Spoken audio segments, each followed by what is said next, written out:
YSR 9 news కి స్వాగతం. ఒకవైపు ఏ పదవులు లేకున్నా అధికార దర్పం చూపిస్తూ ఇంకొక వైపు అవినీతి అక్రమాలు రాష్ట్రం మీద పడి అడ్డగోలుగా దోచుకుంటున్న రేవంత్ సోదరులు దోచుకున్న సొమ్మును దాచుకునేందుకు గత 4 నెలల్లోనే 5 కొత్త కంపెనీలు పెట్టిన రేవంత్ సోదరులు మాజీ ఎమ్మెల్యే బాలకృష్ణను ఆరోపించారు.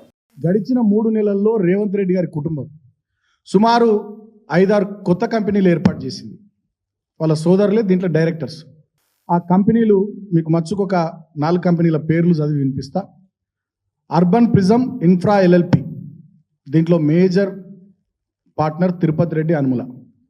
స్వచ్ఛ బయోగ్రీన్, దీంట్లో మేజర్ పార్ట్నర్ జగదీశ్వర్ రెడ్డి అనుముల. ఇందాక మీకు ఫోటో చూపించిన. నిన్న తెలంగాణ ప్రభుత్వం ఒప్పందం కూర్చుకున్నది ఈ కంపెనీతోనే. R9 ప్రాపర్టీస్, దీంట్లో మేజర్ పార్ట్నర్ కృష్ణారెడ్డి అనుముల. దీంట్లో కూడా తిరుపతి రెడ్డి గారు ఉన్నారు. R9 కన్స్ట్రక్షన్స్, దీంట్లో మేజర్ పార్ట్నర్ కృష్ణారెడ్డి అనుముల. దీంట్లో కూడా తిరుపతి రెడ్డి గారు ఉన్నారు. సో గడిచిన 3 నెలల్లో ఇవి ఒక 4 కొత్త కంపెనీలు ఓపెన్ చేసిండ్రు. ఇవే కాకుండా వీళ్ళు చిన్న షేర్ హోల్డర్లుగా వీళ్ళ దోస్తులను పెట్టి ఇంకా 10-15 కంపెనీలు ఏర్పాటు చేసారు. వీళ్ళు కుటుంబ సభ్యులు మేజర్ షేర్ హోల్డర్స్గా ఇప్పుడు నేను బయట పెడుతున్నటువంటి 4 కంపెనీలు.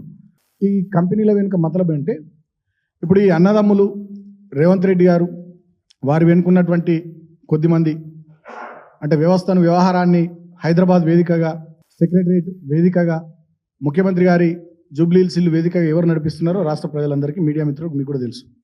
వాళ్ళంతా కూడా కలిసి రియల్టర్లను బెదిరించో, బిజినెస్ మెన్ను బెదిరించో, కాంట్రాక్టర్లను బెదిరించో వాళ్ళ నుండి వీళ్ళ నుండి వసూలు చేసినటువంటి డబ్బులు అవన్నీ కూడా ఈ కంపెనీల ద్వారా రూట్ చేసి ఆ బ్లాక్ మనీని అంతా వైట్ మనీగా మార్చేటటువంటి ఒక కుట్ర జరుగుతూ ఉంది. ఒకవైపు అధికార దర్పాన్ని, పదవులు లేకున్నా, హోదాలు లేకున్నా అధికారిక కార్యక్రమాల్లో పాల్గొంటూ రాష్ట్రమంతా తిరుగుతూ, రాష్ట్ర రాజధానిలో తిరుగుతూ అధికార దర్పాన్ని ప్రదర్శిస్తూ ఒకవైపు విచ్చలవిడిగా వాళ్ళని బెదిరించి వీళ్ళని బెదిరించి వసూలు చేస్తున్నటువంటి డబ్బులు ఈ కంపెనీల ద్వారా రూట్ చేసి దాన్నంతా బ్లాక్ మనీని అంతా వైట్ మనీగా మార్చేటటువంటి ఒక కుట్ర, ఒక ప్రయత్నం ఇక్కడ జరుగుతూ ఉంది.